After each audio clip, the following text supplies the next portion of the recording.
The question answer session, please. Assalamu alaikum, Huzur. Wa alaikum assalam wa rahmatullah. My name is Salimur Rahman. I am from Western Jamaat. Right.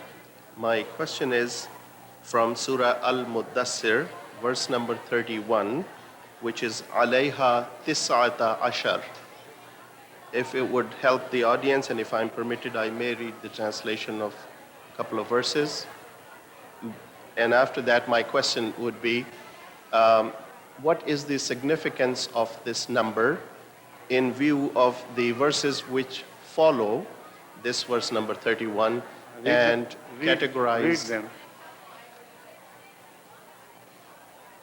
أعوذ بالله من الشيطان الرجيم بسم الله الرحمن الرحيم سأصليه سقر وما أدراك ما سقر لا تبقي ولا تذر لواحة للبشر عليها 19 وما جعلنا أصحاب النار إلا ملائكة وما جعلنا عدتهم إلا فتنة للذين كفروا ليستيقن الذين أوتوا الكتاب ويزداد الذين آمنوا إيمانا ولا يرتاب الذين أوتوا الكتاب والمؤمنون.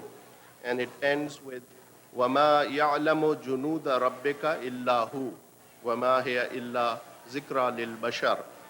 Yes, I understand this, and I have spoken on this subject in detail with reference to those factors which lead people to hell. And I counted them as exactly 19.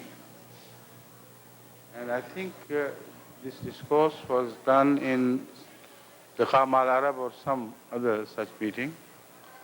So I haven't got the exact references to the 19 factors which lead people to hell. And it is these 19 factors which would stand witness against them. Alayha Tis'ata Ashar means those people who are hell-bound, against them would stand witness these 19 factors. Each of them opened a door for them to hell, and they accepted it. And as far as the angels, the guardian angels, who in fact command and control everything which is decreed by God, they should not be considered to be only 19 in number. The Holy Quran makes it very clear in the following verse. Don't think that these are the only angels who are custodians of this phenomenon. As far as the junood of Allah, junood of your Lord, O Prophet Sallallahu Alaihi Wasallam, are concerned, they are limitless. So this is, in a nutshell, the understanding which I had of this verse and which I referred to in the Liqa Mal Arab or in some other such meeting. So I think if you write to London, they have catalogued everything, and they would send you the exact number of the cassette or video in which this subject is discussed. Jazakallah. Thank you. अच्छा जी, उसका भी वही हाल है, इससे तो वही बेहतर है.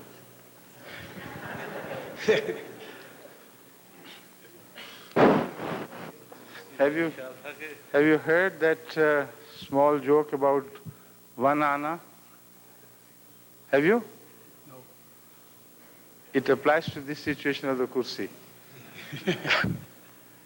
A young boy went to his father and started repeating in his ear, one ana, one ana, one ana, while he was busy talking to others.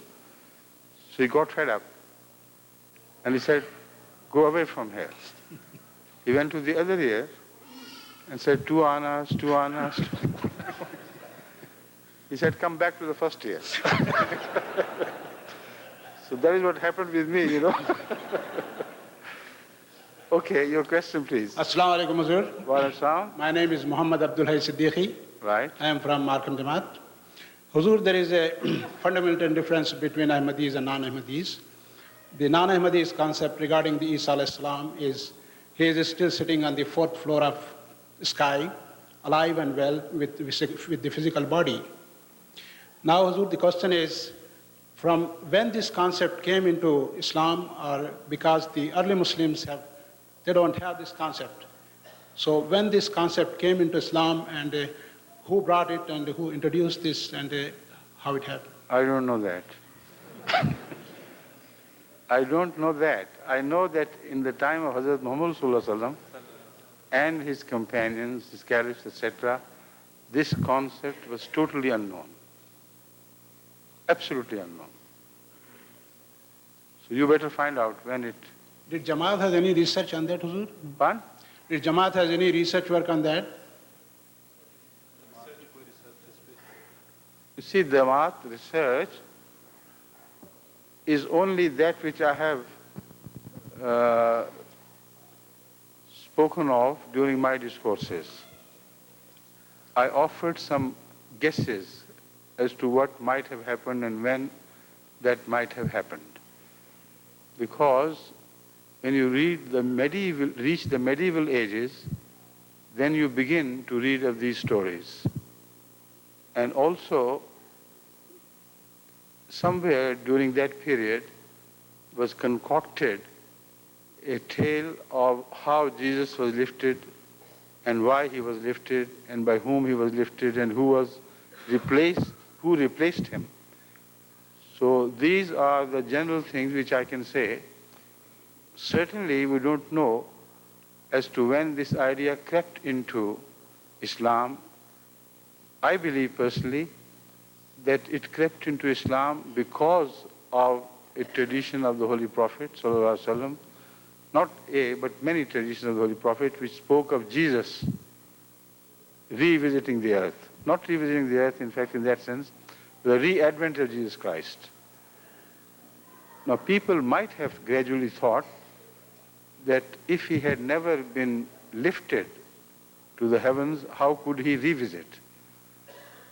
And the word which must have misled them was nuzul.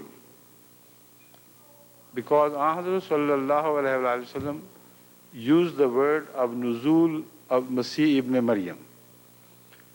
So that is how this idea must have gone into was entertained by the Muslim ulama. So once they thought he must have been lifted by God, then they started concocting those stories, for which there is no evidence whatsoever. But lafz nuzul, one should have thought, is only applied by the Quran to such great beneficial things for mankind, which we know have not descended from heaven bodily, but they are mentioned in the Holy Quran under the term nuzul.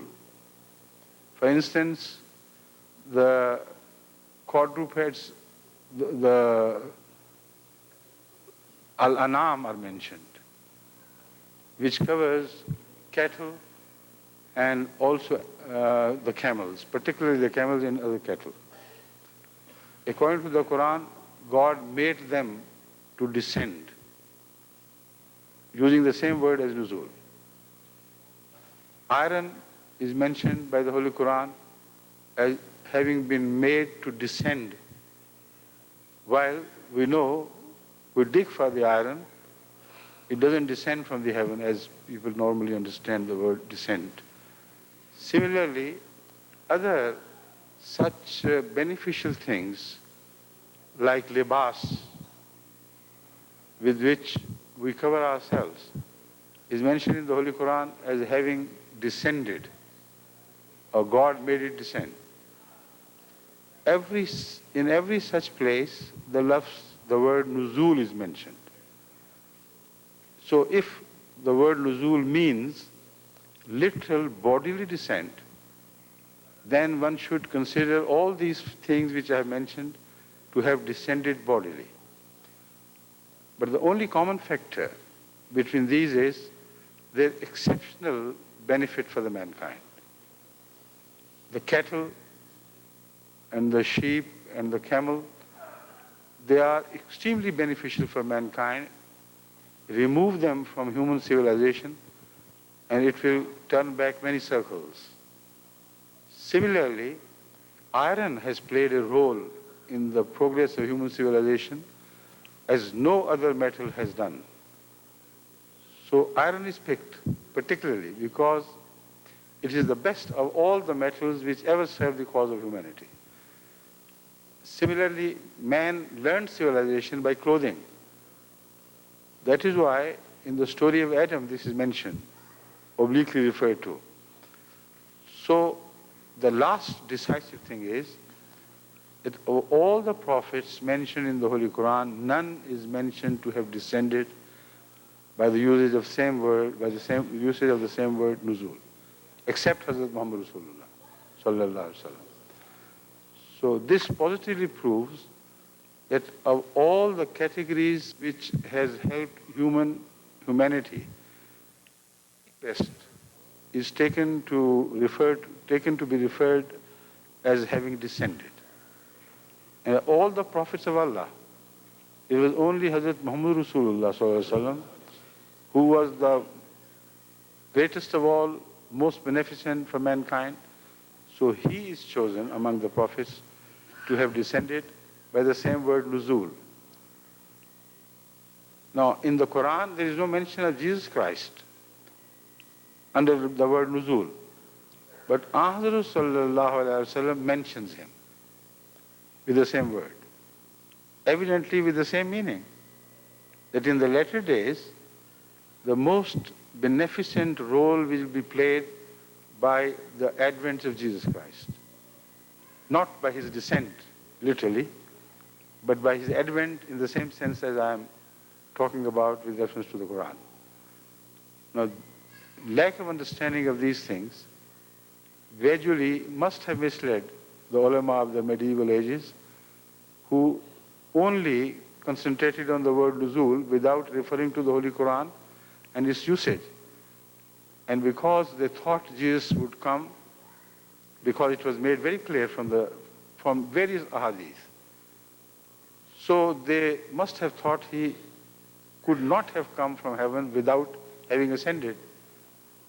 So this is the short background of what might have happened. But when one thing happened or when another thing happened exactly with reference to the centuries, that I do not know.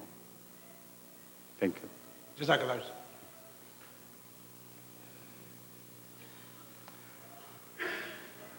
Assalamu alaikum. Yes, please. My name is Zisha and I am from Western Jamaat. I want to ask what scientists मैं क्या know बच्चों everything. आप अपने बच्चों की जुबान आप बता करें मुझे क्या है? Scientists know everything. Why don't they know that Allah sent Nabi? साइंसदान सब कुछ जानते हैं, उनको ये तो नहीं पता चलता कि अल्लाह ताला नबी भेजता है। You see, it is wrong to say that the scientists know everything. First of all, this is a wrong premise. How could they conceive of God having sent the prophets while they don't know if there is any God who exists? So most of the older class of the scientists are atheists. So the question of their realizing that God sends prophets does not arise.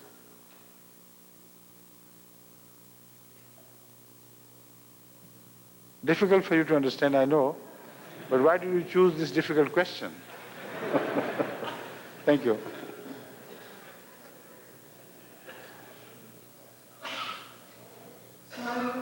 Wa alaikum assalam.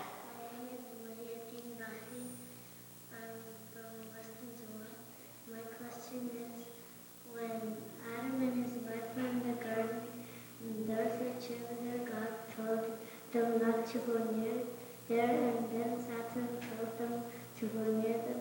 How come they followed Satan when they knew that Satan was bad? इसको यहाँ रख के देखें शायद समझ आ जाए. कहते हैं कि हज़रत आदम और हव्वा को अल्लाह ताला ने मना किया था कि नहीं जाना हाँ हाँ ठीक दरख्त हाँ दरख्त. और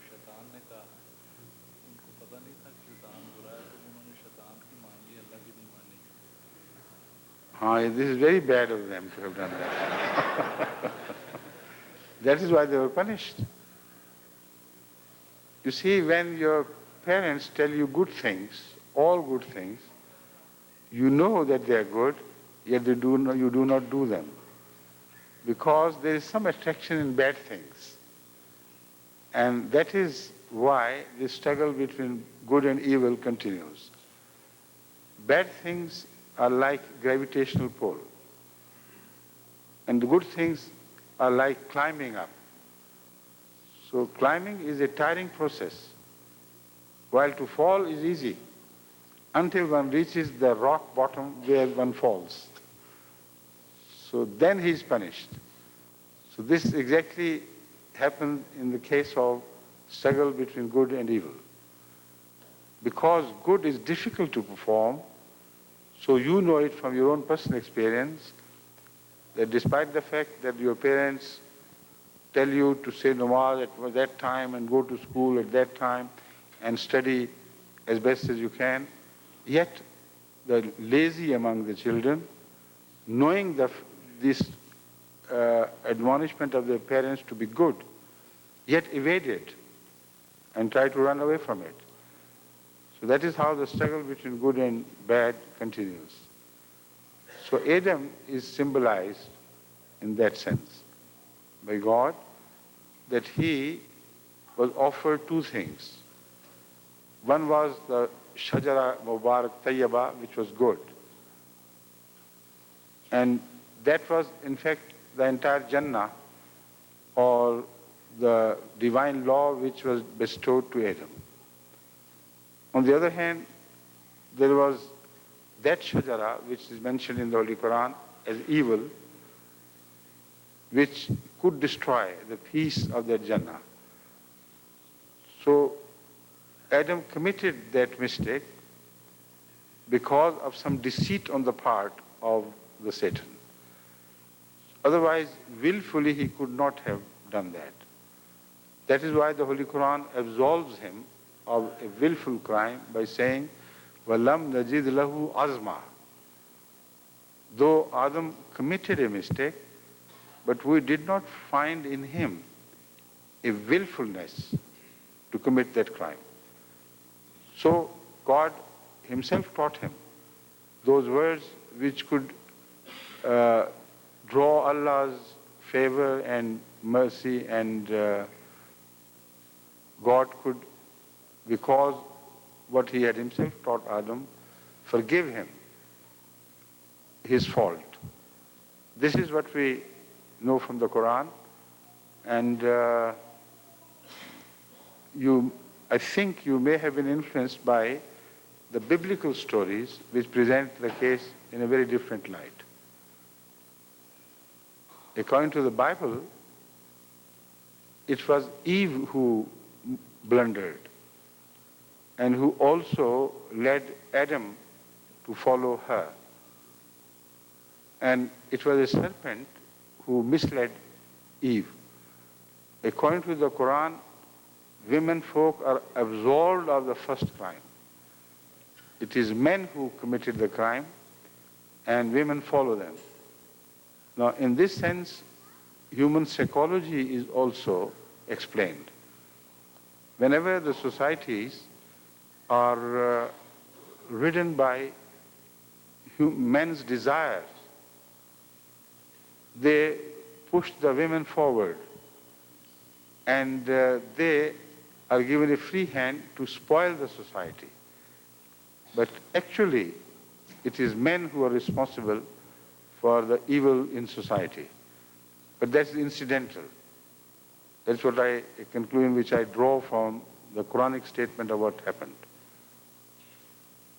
Again, you have asked an adult question.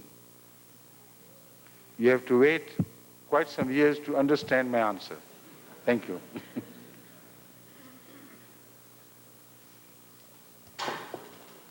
Assalamu alaikum warahmatullah.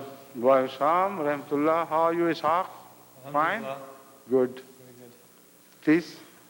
Hazur, first I'll read out some quotations from the Promised Messiah's writing, Right. and then I'll ask my question. This regards to the sign by Allah with the pathetic end of Dawi. And there is in the Boston Herald a record of the events that took place. And the promised Messiah made some prophecies which read, "In Europe and other Christian countries, a kind of plague will make its appearance, which will be very severe. With my appearance, the secret designs of the wrath of God have been made manifest. The days of Noah will you again witness, and the scene of Lot's land you will see with your own eyes." Now, I know Hazur has mentioned in the past about AIDS being the subject of this, yes? Yes. And my question is regarding the days of Noah, because of the recent flood which was in the city where I come from. And they were saying that was a flood of the century. And my question is, does this have any significance, or does this have anything to do with?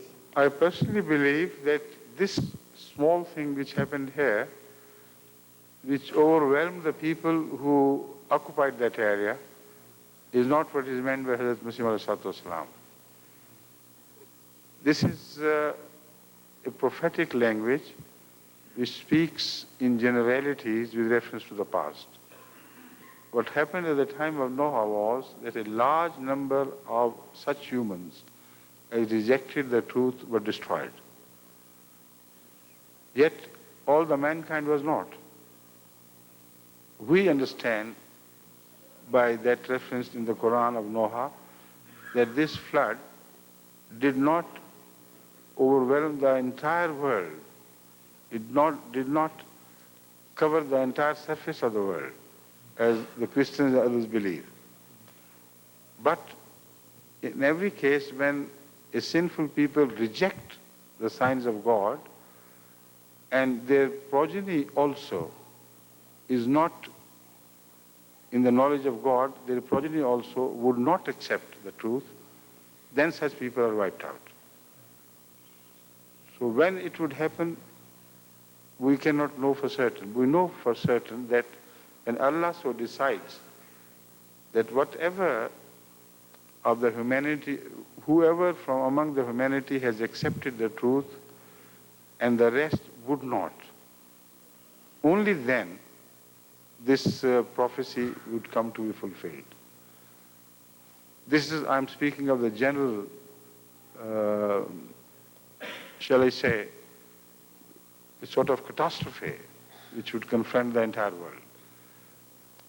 So I personally believe that by floods, some specimen floods may occur here and there, like we have mentioned, but he does not mean really a flood which will destroy all the mankind. So he may have referred to the atomic catastrophe, the nuclear catastrophe, which actually would destroy humanity with such a sweeping hand, as one could see a global sign in that. So because this is further supported by many verses of the Holy Quran, so personally I believe that it would happen during the Third World War, which may occur any time. Allah knows best. Thank you. Okay, thank you. You see, just before this, AIDS is mentioned. You remember this. So when the AIDS is spreading and punishing mankind in one way, a catastrophe may break out, may erupt in the form of a nuclear holocaust, which would deluge the mankind like the flood of Noah did. Right? Thank you. Assalamu alaikum, Hazur. Wa alaikum salam. My name is Irfan. Yes. And I'm from Banjamat. Right. My question is, it's about crucifixion.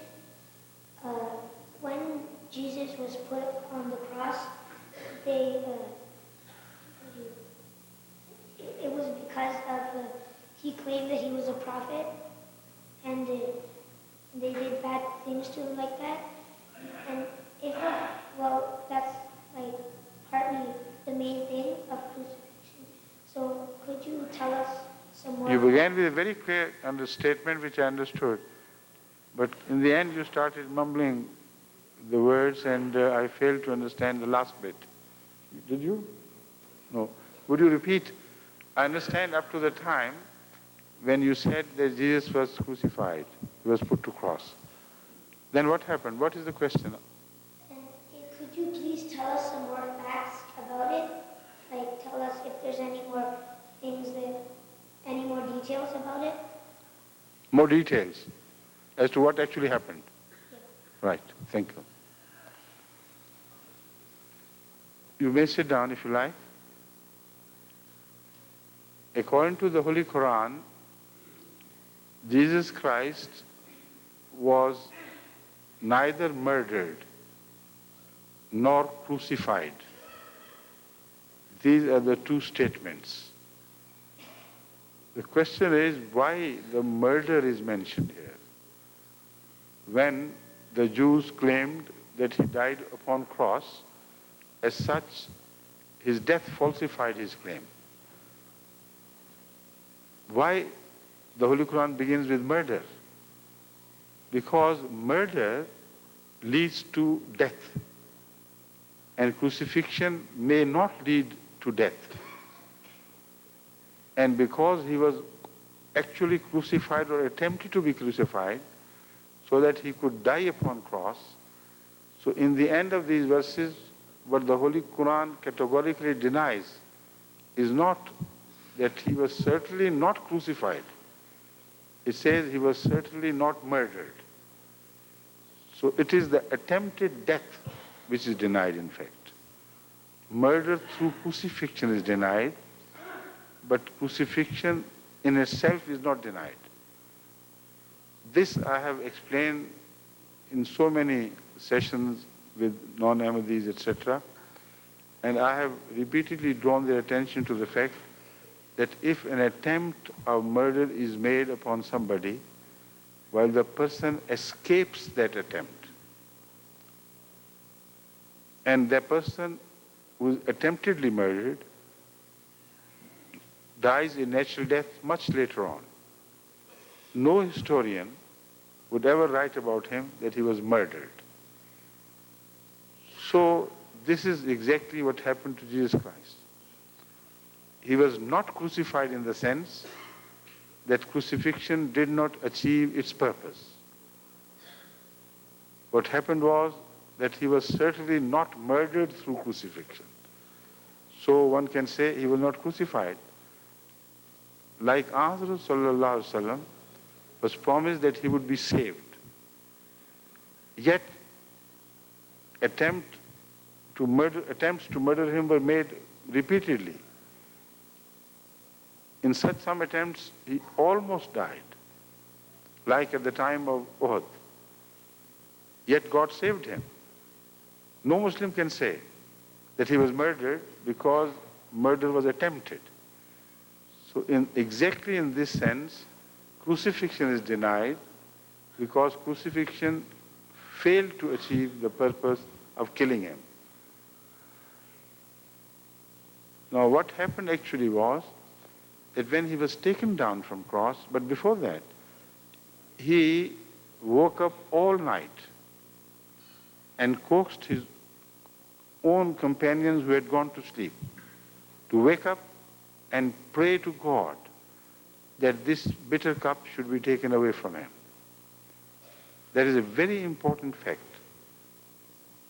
which must be remembered by every Ahmadi when he discusses what happened to Jesus Christ with Christians.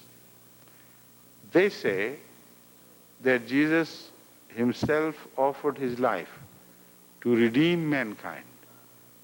It was a willful sacrifice on his part that he should be crucified. While what the New Testament tells us, that it was certainly not willful, because all night he prayed to God that this bitter cup should be taken away from him. And he also told his apostles and companions to pray for the same. So one thing is certain, that whatever he did was certainly not willful. Secondly, he must have been shown some sign by God which assured him, or which had assured him before crucifixion, that he will be saved. The proof of this is seen from the biblical statement of what happened at the last moments. The last words which are reported by the New Testaments as uttered by Jesus are, Eli, Eli, lema sabachthani. O my Lord, why?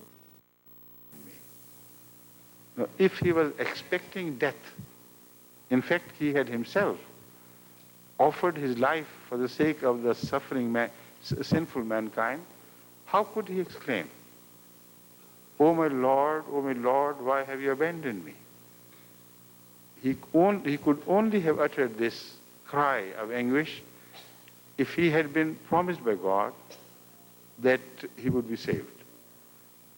So when apparently death approached him, this was a cry of an anguished soul, which knew God was right, yet which also knew what was happening to it. So he exclaimed, O Lord, why have you abandoned me? But God had not. That is why when he was taken down from cross, he was still alive. He was in a state of coma. And the proof that Jesus was still alive, and the observer, when he wrote in the same place that then he gave up his ghost. This statement of an observer who saw him apparently die upon the cross was falsified by a statement of Jesus himself later on. Because when he appeared to some of his disciples in the same body with the same wounds, they were scared because they thought he was a ghost. And this exactly is what is denied by Jesus. So on the one hand is the witness of an observer, is the statement of an observer who sees him from some distance as though he had given up his ghost. And here is a statement of Jesus himself, who denies this and reassures his followers that he is not a ghost. He beckons them up to him and says, touch here, touch there, look at the wounds. It is the same body which is wounded by attempted crucifixion. So this positively proves that first of all, the crucifixion was not, as Christians would have you believe, a willful attempt on the part of Jesus to redeem mankind by offering his own sacrifice. He never offered his own sacrifice. Not to die upon cross at least. Secondly, he was saved as God had promised him. And he himself moved from place to place among his disciples, showing his face to them, reassuring them that he had not died. Eating what they were eating to prove that he occupied the same human body. And it was the same crucified body. And never appearing in the daylight before his enemies. So all these are signs of a prophet who is migrating from the place of his persecution to the place where he is decreed by God to ultimately reach. What is that place? In the Bible, Jesus himself has mentioned it. So the whole story links up together into a complete whole which leaves no doubt of suspicion at all. No room for suspicion at all. Because before crucifixion, Jesus had also prophesied that he would leave his people and would go to the lost sheep of the house of Israel. Now, this is a very important prophecy of Jesus Christ to explain what happened to him later on. Because if from crucifixion, as some Christians believe, he ascended to heaven, where was his promise? Gone, when he said that he would go to the lost sheep of the house of Israel. Unless the Christians also believe that before his crucifixion, the lost sheep, that is the people of Israel, or 10 tribes of Israel, had also ascended to heaven. So to fulfill his promise, he followed them and reached the heaven where they had gone. Sheer absurdity, in which no Christian could ever believe. And no Muslim could also believe in that. He must have gone in search of those 10 tribes which made much larger part of Israel, to whom he was commissioned as a prophet. Jesus was not commissioned as a prophet to only 1 or 2 tribes. According to the Holy Quran, he was Rasulan ila Bani Israel. He was a messenger to all the Israelites. So if he had died on cross, or if he had been taken up to heaven by God, in both these cases, this prophecy of Jesus would be falsified. And the purpose of his commissioning by God would also be lost. Because the Holy Quran would be saying, Rasulun ila Bani Israel, and he would only have delivered his message to 2 tribes of Israel. The rest of the 10 tribes didn't even know that Jesus had come. So this builds the case finally, an airtight case which cannot be broken, because according to this prophecy, he must have gone in search of the lost tribes of Israel. And when you trace their exodus, you learn from Christian historians themselves that it was towards Afghanistan and Kashmir that earlier, after Nebuchadnezzar raided Judea and Palestine, these 10 tribes had been expelled. They moved on from country to country until they reached Afghanistan and Kashmir.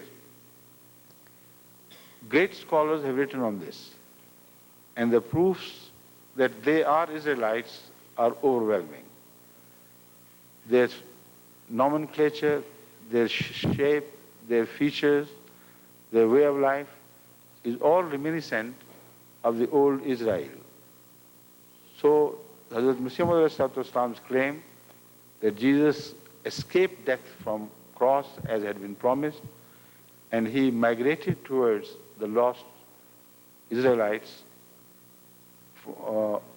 the 10 lost tribes of Israel, is proved without a shadow of doubt. This is the whole story, Mr. So-and-so. What is your name? Yes. This is almost the whole story of what happened to Jesus Christ during crucifixion and what happened to him afterwards. You understand it? Thank you. Thank you.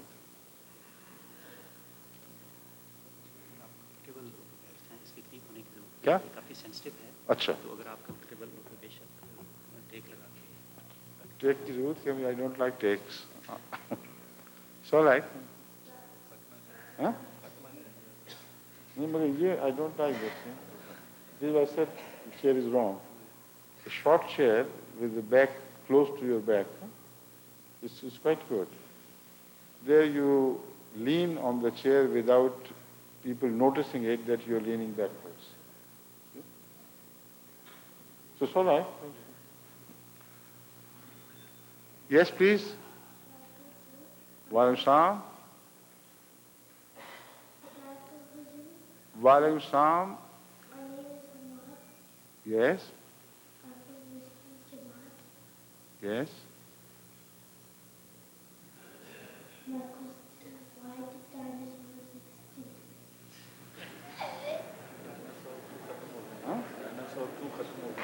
Acha, acha. No, you see, they have been finished, they have been destroyed by an act of God, for many reasons. The question is not laughable. It's a very wise, sound question.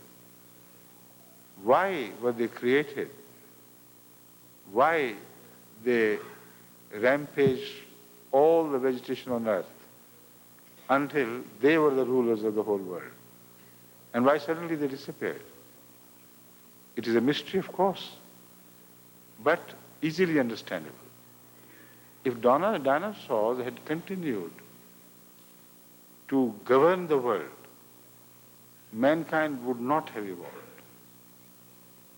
Many other forms of life which are very extremely essential for human prosperity could not have been created. All the earth and its foliage would be dominated by dinosaurs. But they, with their death, served a great purpose. Although you have not seen dinosaurs yourself with your naked eyes, but you see their remnants daily, and you don't know that it is dinosaurs which you are seeing. All the dinosaurs, through some global catastrophe, were buried deep in earth and reached almost the ground level under the sea.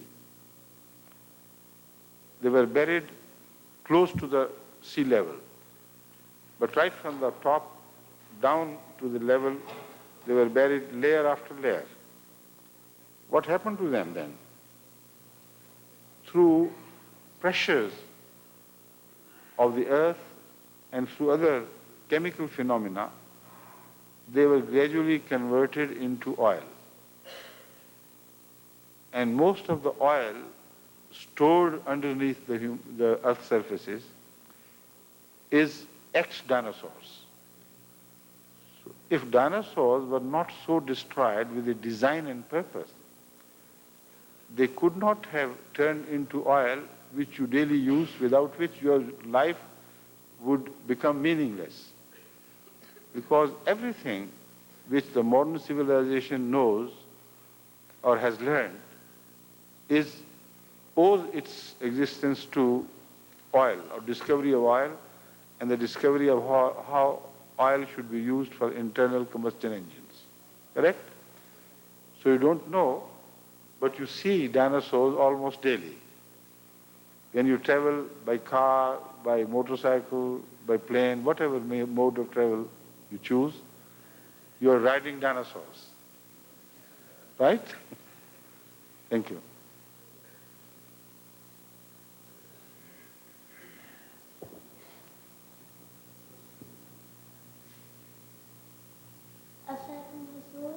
Wa alaikum salam.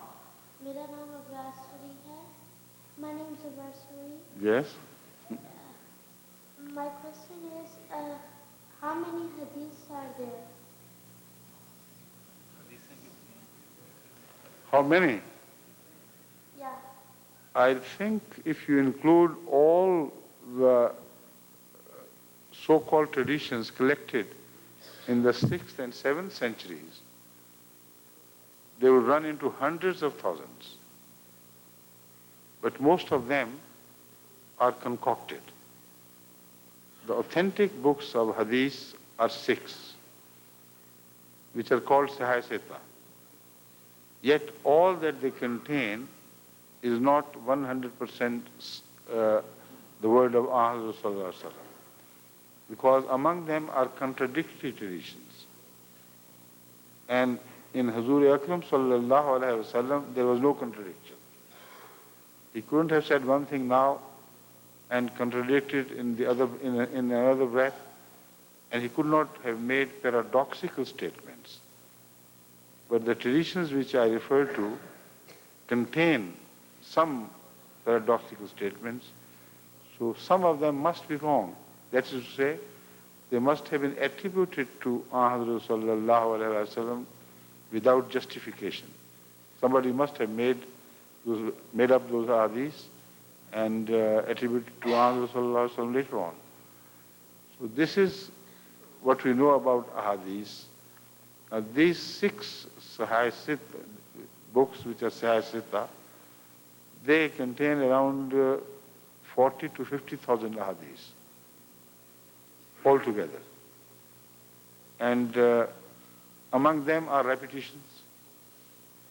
Some of them are found in every book of hadith.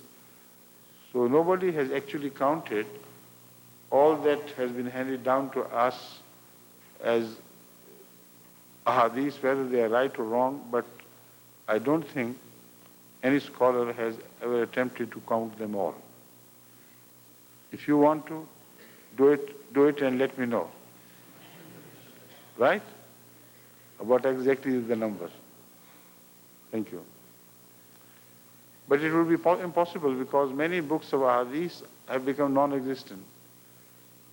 Many books of ahadith have been quoted by different scholars, but they are not available today because they happen to be written down in an age which was not the age of the printing press. They were mostly handwritten. And as such, because some of them were unimportant to the scholars, so they were left to oblivion, and gradually nobody knows as to what happened to them. So even if you try your handwriting, you will not be able to count all the ahadith or so-called ahadith of Muhammad Sallallahu Alaihi Wasallam. Thank you. Assalamu alaikum, Huzur. MashaAllah. This is problem the last? Huh? Yes, please. My name is Anas and I'm from Western Jamaat. Yes. My question is, what special things do you do when you have time? I don't have time. Whatever I do, I think is special. Right? If you mean when in between two occupations of mine, I have a small suspended time, what do I do? Is that what you mean? Huh? Yes. So it all depends where I am. When in plane, I collect all the reading material from home which I have not time to attend to. So when in planes or in cars, etc., I always have them accessible and I go on reading the past magazines, etc., which I had collected and had no time to read. Or sometimes books which I could not read. And when at home, particularly when there is an Urdu class at night, I try my hand at cooking something for them. Right? These two examples are sufficient for the time.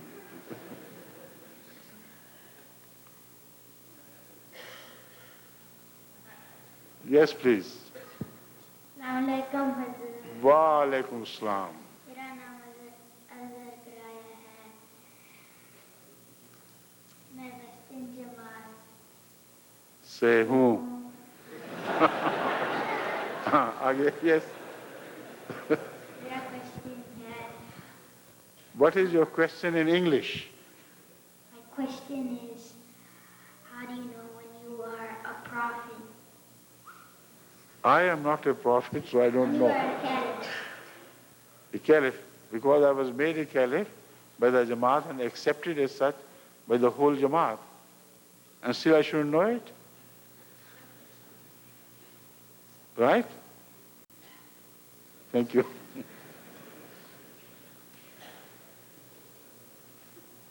So, Huzur, Wa alaikum assalam. Yes. I'm from Western Jamaat. My question is, how come scientists know everything, like times and explains and stuff? How could scientists do what? Everything what? कैसे पता चला कि dinosaur खत्म हो गए हैं? Yes. You know, all this is, the scientists trace the history of life back mostly through fossils and fossil records. And there are some dinosaurs which have not been turned into oil because they were not buried deep enough. So their skeletons are still found, intact, almost intact. And some of them have been resurrected by scientists, which you can see in the Science Museum in Washington, for instance. Perhaps there would be some dinosaur here as well, in your Science Museum. Right. So you see them, and they are a sure sign of their existence some time ago. But other time factor, the other fixation of time is done through many scientific ways and means, like detective work. So the scientists, for instance, decide the time of dinosaurs by the layer in which they're found buried. Now, layers upon layers of life has been preserved by God, and every layer indicates a certain period of time which lapsed between that layer and the other layer below and the other layer above. So it's a very complicated scientific mathematical work which scientists have proved to be right in many ways. And although there could be some mistake, plus minus of a few 100,000 years, but in general, they can fix the age of dinosaurs from the beginning to the end. To my knowledge, around 64 million years ago, the dinosaurs were completely eradicated from Earth. And previously, for about 200 million years, they had occupied the Earth, or perhaps more. But their story ended around 64 million years ago.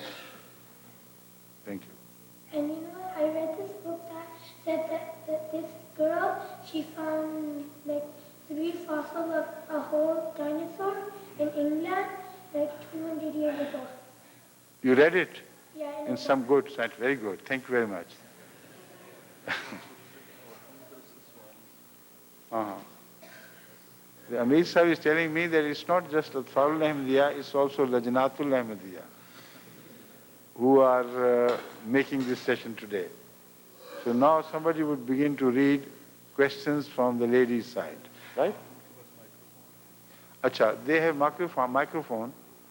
The ladies have microphones of their own, and they have sent a message to the Imam Sahib that they should like to ask a few questions directly through the microphone provided to them. I invite them to do so, please. Is there anyone who would monitor this process? Is there anyone in Lajna who would monitor this process of calling the questioner one after the other? Okay.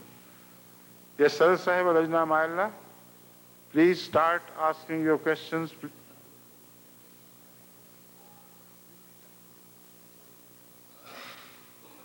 You can. Wa alaikum assalam wa rahmatullah. There is no question from the ladies side.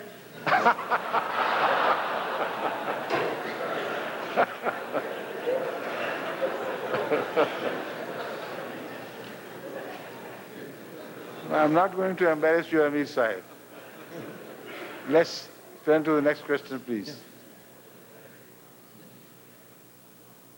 Assalamu alaikum, Huzur. Wa alaikum. I know that in the past and stuff that prophets or some prophets have worn hats, and I know that it's a symbol to be humbled before God.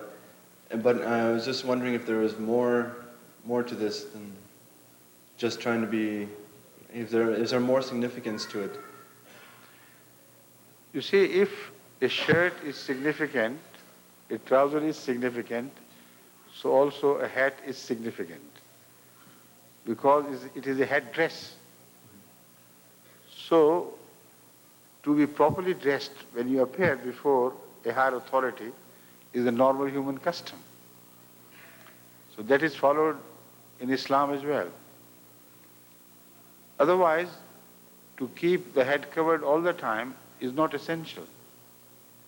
In your home, in your relaxed time, in picnics, etc., you do not cover your heads, but only when you appear in some formal meeting before some elders, like children do, before God in the mosque, then you see to it that you're properly dressed.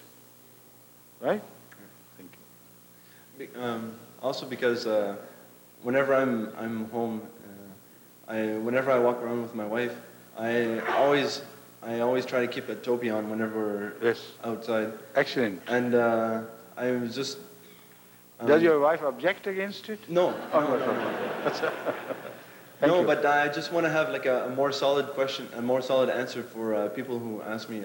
You see, another thing which I believe goes with the habit of wearing hats or covering your head is the sense of responsibility and dignity. You see hooligans never wearing hats, or properly dressed. They have a way of, defying the society and civilization, and instead of covering their heads, they should rather shave their heads or make other cock-like, projections. So when you're wearing a cap, I doubt if you will ever think of misbehavior in the street, right? Right. That's it. Thank you. Assalamu alaikum, Hazur. My name is Imran Javed. Yes, please. I have a question about Hazur's personal schedule. Once in Ahmadiyya Gazette or Al-Fazl International, I read that Hazur take only 3 or 2.5 to 3 hours of sleep. No, it's not exactly like this. This is the minimum which I find during my busy days, particularly during summer. During summer, there were days and nights when I could not sleep more than 3 hours. But it is not my normal schedule. Normally, it all depends on my age as well. When I was young, I could take it easily.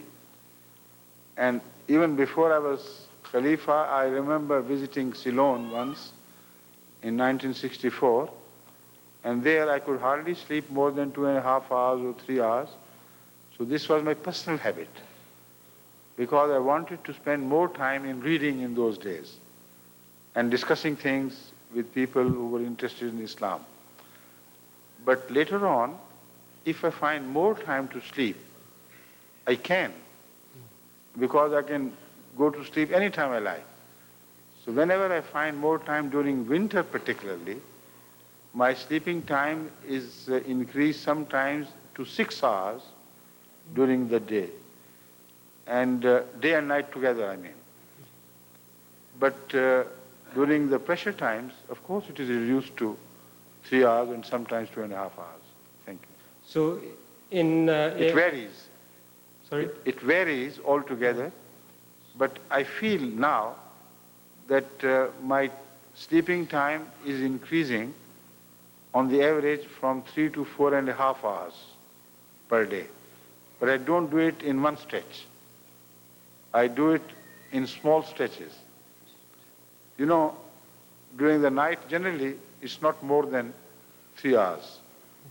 But then after the morning prayer, after my walk, I go for a short snap, which may last 20 minutes or half an hour, and then I wake up really refreshed.